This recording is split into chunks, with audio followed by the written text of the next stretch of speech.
삶에 대해 철학자들이 애착심을 품었거나 냉담했던 것은 그들의 이기심의 취향에 불과했다.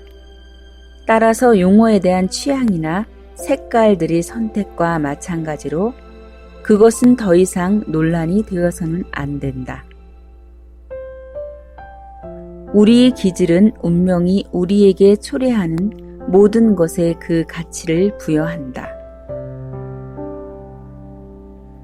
행복은 취향에 달린 것이지 사물들 자체에 달린 것이 아니다.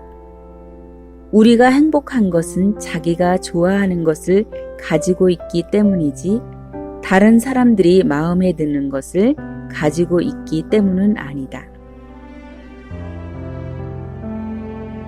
우리는 자신이 상상하는 것만큼 그렇게 행복하거나 불행한 것은 결코 아니다. 자기에게 어떤 장점이 있다고 믿는 사람들은 자신이 불행한 상태에 있는 것을 명예로 여긴다. 그 목적은 자신이 운명의 시련을 받을 자격이 있다고 다른 사람들과 자기 자신에게 납득시키려는 데 있다. 우리가 한때 수긍하던 것을 다른 때에는 부정하는 것을 보는 경우보다 자기 자신에 대해 느끼는 만족감을 더 심하게 감소시키는 것은 전혀 있을 수가 없다. 우리는 각자의 운명이 아무리 서로 다르게 보인다 해도 결국은 행운과 불운이 어느 정도 서로 보상해 주어서 모든 운명을 똑같은 것으로 만든다. 자연이 영웅들에게 베푸는 유리한 점이 아무리 많다고 해도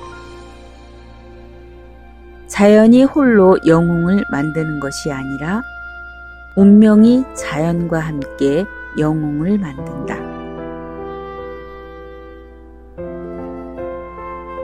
재물에 대한 철학자들의 경멸은 자신의 공적을 무시한 운명이 부당한 처사에 대해 복수하려는 숨겨진 욕망이었다. 그들은 운명이 자기들로부터 박탈한 바로 그 재물을 경멸함으로써 복수하려 했던 것이다. 이러한 경멸은 그들이 가난 때문에 비천한 상태로 전락하는 것을 막아주는 비결이었다. 또한 재물을 통해서는 그들이 얻을 수 없었던 존경을 얻는 우회적인 길이었다. 사회적 지위를 확보하기 위해 우리는 상당한 지위를 이미 확보한 듯이 보이려고 자기가 할 수 있는 일은 모두 한다. 사람들이 자신의 위대한 행동에 대해 아무리 자부한다고 해도 그것은 흔히 거창한 계획의 결과가 아니라 우연의 결과일 뿐이다.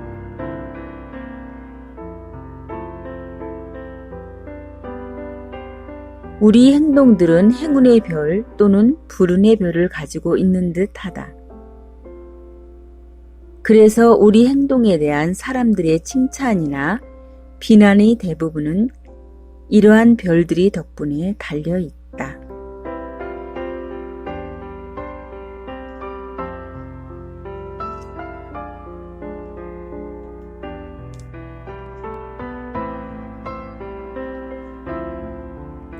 아무리 불행한 일이라 해도 현명한 사람들이 거기서 어떤 이야기를 취하지 못할 정도로 그렇게 철저히 불행한 일은 없다.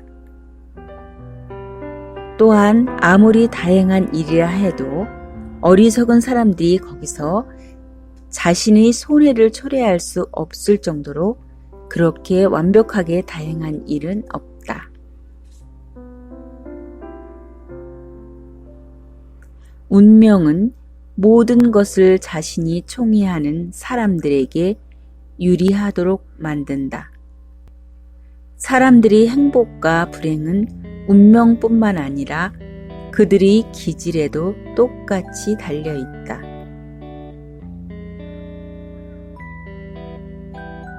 솔직하다는 것은 마음을 열어 허심탄회한 것이다.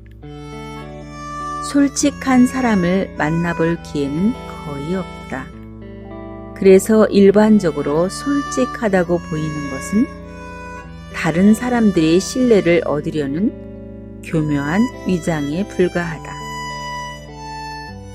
거짓말에 대한 혐오는 흔히 우리의 증언의 신빙성을 높이고 다른 사람들이 우리의 말을 종교에 대한 것처럼 극도로 존중하게 만들려는 은밀한 야심이다.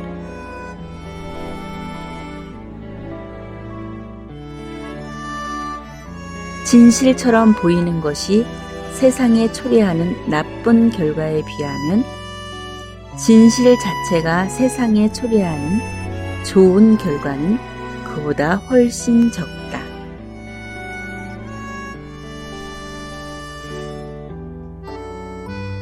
신중함에 대해서 사람들은 어떠한 찬사도 아끼지 않는다. 그러나 신중함은 가장 사소한 사태마저도 우리에게 보장해 줄 수 없을 것이다. 영리한 사람은 자신의 각종 이익의 순서를 정하고 그 순서에 따라 모든 일을 처리한다.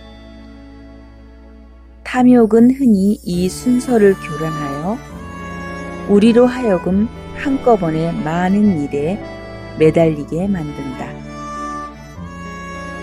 그래서 우리는 가장 사소한 것들을 지나치게 탐내기 때문에 가장 소중한 것들을 놓치고 만다.